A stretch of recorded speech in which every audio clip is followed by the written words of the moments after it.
Welcome back to PS Marvellous Spoken English. It is easy to follow.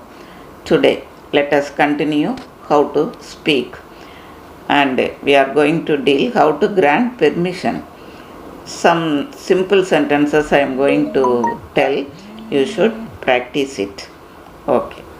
Before that, subscribe my channel. Click the bell icon and touch all option. You will receive all my notification. Now let us see some sentences. For giving permission, yes, certainly.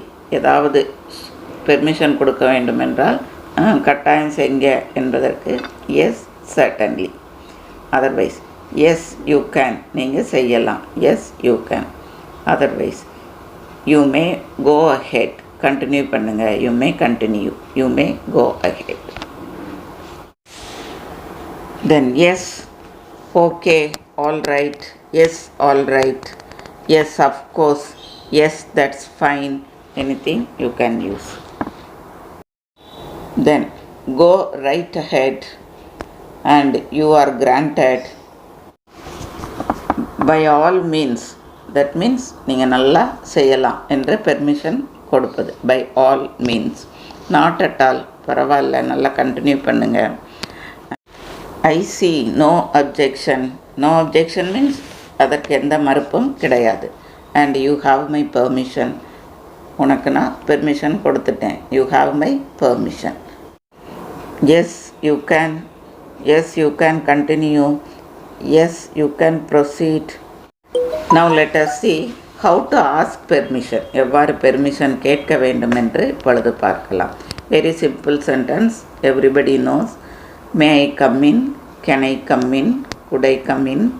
Anything you can use. ஏதாவது சொல்ல வேண்டும் என்றால் may I have a word with you sir? May I have a word with you sir? என்று கேட்க வேண்டும்.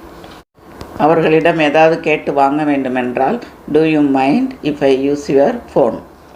உங்கள் ஃபோனை use பண்ணுறதில் ஒன்றும் உங்களுக்கு ஆட்சேபனை இல்லையே. do you mind if I use your phone? Can I switch on the TV please? TV நான் போட்டுக்கொள்ளவா?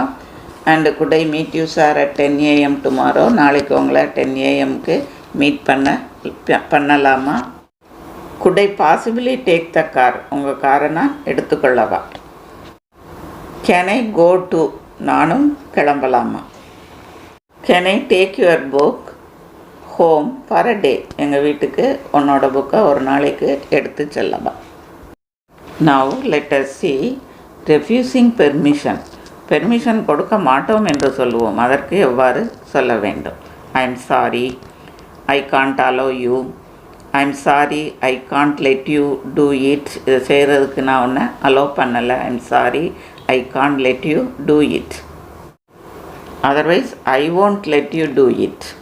ஐ காண்ட்டும் யூஸ் பண்ணி கொள்ளலாம், ஐ ஓன்ட்டும் பயன்படுத்தி கொள்ளலாம். And I am afraid it is out of the question. And don't go today, நீ அங்கே போக வேண்டாம். No you must do it, நீ இதை செய்யக்கூடாது. And you should not call me today, இன்றைக்கி என்னைய கால் பண்ணக்கூடாது. You cannot meet me today, sorry, இன்றைக்கி என்னை நீங்கள் மீட் பண்ண முடியாது. It's okay with me but you must ask the principal. நான் உனக்கு பெர்மிஷன் கொடுத்துறேன், ஆனால் மேற்கொண்டு பிரின்சிபலிடம் நீ போய் கேட்டுக்கொள் என்பதற்கு இட்ஸ் ஓகே வித் மீ. எதையும் தயக்கமாக சொல்லும் பொழுது ஐ எம் அஃப்ரைட் பயன்படுத்த வேண்டும். Smoking is not allowed, I am afraid to tell. Smoking இங்கு அலோவ் பண்ணுவது கிடையாது என்பதை தயக்கமாக சொல்லுவது. Smoking is not allowed, I am afraid. You had better ask her, அவர்களை கேட்டுக்கொள்ளுங்கள். You are not supposed to do it, இதை நீ செய்யக்கூடாது. சற்று சீரியஸாக நான் பெர்மிஷன் கொடுக்க மாட்டேன் என்று சொல்வதற்கு look, the answer is no.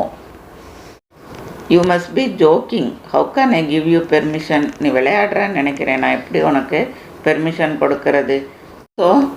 So these are all some sentences for refusing permission. So I have given you very simple sentences. It is easy to practice. So start to talk in English. It depends on your willpower. Thank you for watching. Best wishes to all.